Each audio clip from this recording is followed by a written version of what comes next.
જય માતાજી મિત્રો, મંત્રોની દુનિયા કલયુગમાં તમારું સ્વાગત છે મિત્રો. મિત્રો આજે આપણે વાત કરવાના છીએ મેલડી માના જાગૃત કરવા માટેનો મંત્ર અને એને ઘરમાં પૂજા કરવી હોય તો એની સ્થાપના કઈ રીતના કરવી એના વિશે મિત્રો આજે આપણે જાણીશું. તો મિત્રો મેલડી માના ઘણા બધાના ઘરે હોય છે, પણ ઘણીવાર એવું હોય છે કે આપણે એની પૂજા અર્ચના નથી કરતા હોતા, જેના કારણે આપણે માતાને જાગૃત કરવી પડતી હોય છે. અથવા તો કોઈ જો માતાની ભક્તિભાવથી એની પૂજા અર્ચના કરવા માંગતા હોય તો મિત્રો આ વિડીયો ખાસ એમના માટે છે. અને જો મેલડી માતાને તમે માનતા હો ને એની પૂજા કરવા માંગતા હોય તો પણ મિત્રો તમે આનો ઉપયોગ કરી શકો છો. આ મંત્ર એ જરૂરી નથી કે ભુવા બનવું હોય તો જ તમે ઉપયોગ કરી શકો છો. તમારા દરેક કાર્યોમાં સફળ થવા માટે, તમારા દરેક કાર્યોમાં તમે સારી એવી સરળતાથી આગળ આવી શકો એના માટે પણ આ મંત્રનો તમે ઉપયોગ કરી શકો છો મિત્રો.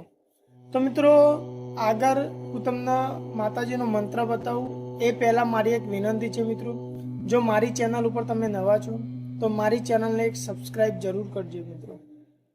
તો મિત્રો હું તમને પહેલાં બતાવું કે મંત્ર કઈ રીતના છે, એના પછી આપણે એને મંત્ર જાપ કરવાની વિધિ, એનાથી થતા ફાયદા, એ દરેક વસ્તુ તમને બતાવીશ મિત્રો. તો જોઈએ મિત્રો, મંત્ર આ પ્રમાણે છે: ચંડી ચંડી મહાચંડી નવ દુર્ગા નવ ખંડી, મલ્હાવરાના મોલવાળી ઉગતા સૂરજની બેસનારી, જાગ જાગમાં મેલડી ન જાગે તો નિરંજન પુરુષની દુઆઈ ફરે, બારનાથ અંગુઠિયાની સમસ્યા ફરે. મિત્રો મંત્ર તમને ફરી જણાવું છું: ચંડી ચંડી મહાચંડી નવ દુર્ગા નવ ખંડી, મલ્હાવરાવના મોલવાળી ઉગતા સૂરજની બેસનારી, જાગ જાગમાં મેલડી ના જાગે તો નિરંજન પુરુષની દુઆઈ ફરે, બારનાથ અંગુઠિયાની સમસ્યા ફરે. તો મિત્રો મંત્ર આટલો છે. આ મંત્રને આપણે સૌ પહેલાં યાદ કરી લેવાનો છે. એના પછી આ મંત્રને સિદ્ધ કરવા માટે હું તમને જણાવું કે કઈ રીતના કરશું મિત્રો. તો જોઈએ આગળ. તો મિત્રો આ મંત્ર તમે મેલડી માતાના મંદિરે સિદ્ધ કરી શકો છો, અથવા તો તમારા ઘરમાં પૂજા માટેનું જે સ્થાન છે ત્યાં પણ તમે સિદ્ધ કરી શકો છો મિત્રો. તો મિત્રો જે આપણું પૂજાનું સ્થાન છે તો ત્યાં મેલડી માતાને જોઈએ કે સ્થાપના કઈ રીતના કરવાની હોય છે.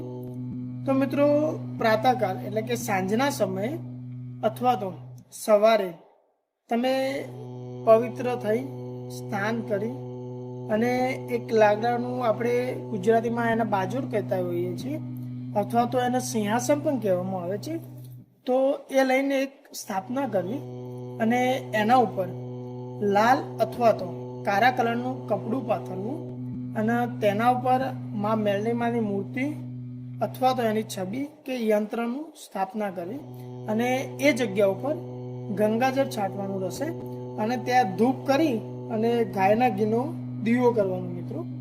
અને આ રીતના આપણે તે માતાનું સ્થાપન કરી અને એની પૂજા ચાલુ કરી શકીએ છીએ મિત્રો. તો મિત્રો પૂજા ચાલુ કરે પહેલાં આમાં આપણે શું શુંની જરૂર પડશે? તો મિત્રો ધૂપમાં જોઈએ તો ગુગળનો ધૂપ જોઈશે અને એની સાથે એક પુષ્પ લાવવાનું રહેશે સારું એવું માતાજીની માટે. તો મિત્રો આ રીતના માતાજીની તમે સ્થાપના કરો એના પછી આ મંત્રનો જાપ કરવાનો છે. અને આ મંત્રનો જાપ કરો એ પહેલાં તમારે એક બીજો મંત્ર છે કે હોમ ક્લીમ મેલડીએ નમઃ. મિત્રો ફરી કહું છું, હોમ ક્લીમ મેલડીએ નમઃ. આ મંત્રનું તમે 108 વાર જો જાપ કરો છો મિત્રો તો મંત્ર સરળતાથી સિદ્ધ થાય છે અને મંત્ર સિદ્ધ કરવામાં જે મુશ્કેલી આવતી હોય છે એ પણ દૂર થતી હોય છે.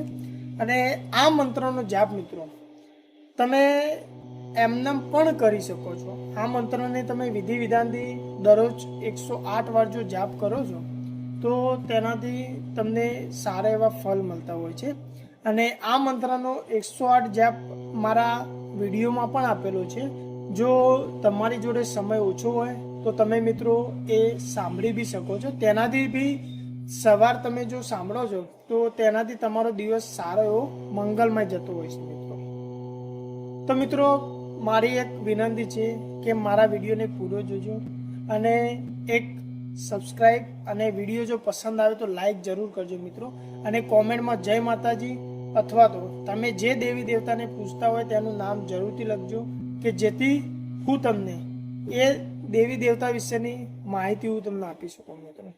તો મિત્રો જોઈએ આ પ્રમાણે તમે કરો તો આ મંત્રનો 108 વાર જાપ કર્યા પછી આપણે માથા ઉપર લાલ અથવા તો કાળું કપડું કે તમે રૂમાલ બાંધવાનું છે અને લાલ અથવા તો કાળા વસ્ત્ર પહેરી અને જેમ મેં તમને અગાઉ માતાજીનો મંત્ર આપ્યો હતો જે મેલડી માતાને જાગૃત કરવાનો એના 108 જાપ કરવાના છે મિત્રો.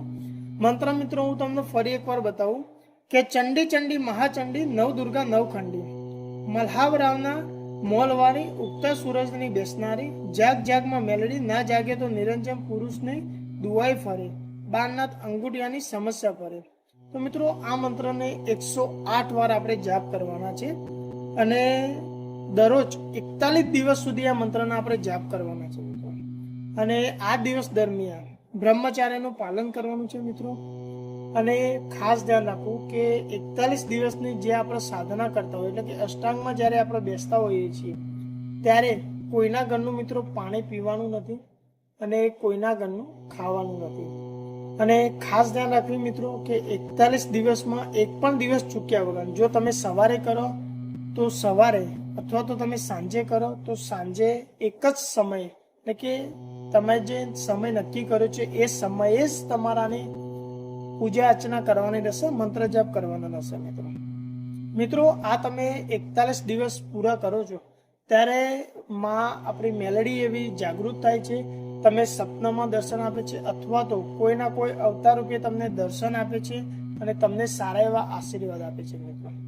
અને ઘણીવાર એવું બી બનતું હોય છે કે માતાજી તમને વચન માંગવાનું બી કહે છે. તો મિત્રો આવા સમયે માતાજી જોડેથી વચન બી તમે માંગી શકો છો. જે તમારું કોઈ કાર્ય સિદ્ધ કરવાનું હોય તો એના માટેનું તમે માંગી શકો છો. અથવા તો મિત્રો તમે જ્યારે આ પૂજા તમારી પૂરી કરો છો તો એના પછી તમારા ઘરે જો કોઈ પણ પ્રકારનું સંકટ હશે કે કોઈ દુઃખ હશે તો તે પણ દૂર થતું હોય છે મિત્રો. અને મેં તમને જે નાનો એવો બીજ મંત્ર જે તમને કહ્યું કે હોમ ક્લીમ મેલડી નમઃ, આ મંત્રનું તમે દરરોજ 108 જો જપ કરો છો તો તમારા જીવનમાં દરેક શુભ કાર્ય થતા હોય છે મિત્રો. અને કોઈ પણ કાર્યમાં જે વિજ્ઞાન એટલે કે જે રૂકાવટ આવતી હોય છે એ દૂર થતી હોય છે મિત્રો. તો આ પ્રમાણે મિત્રો મેં તમને મેલડી માતાને જાગૃત કરવાની વિધિ, એનો મંત્ર અને એનાથી થતા ફાયદા જણાવ્યા છે મિત્રો. તો મિત્રો મારા માટે એક ચેનલને સબસ્ક્રાઈબ કરી અને આ વિડીયો જો તમને પસંદ આવ્યો હોય તો એને લાઈક કરજો અને કોમેન્ટમાં જય માતાજી અથવા તો તમે જે દેવી દેવતાને પૂછતા હોય એનું નામ જરૂરથી લખજો. જય માતાજી મિત્રો, જય મા મેલડી.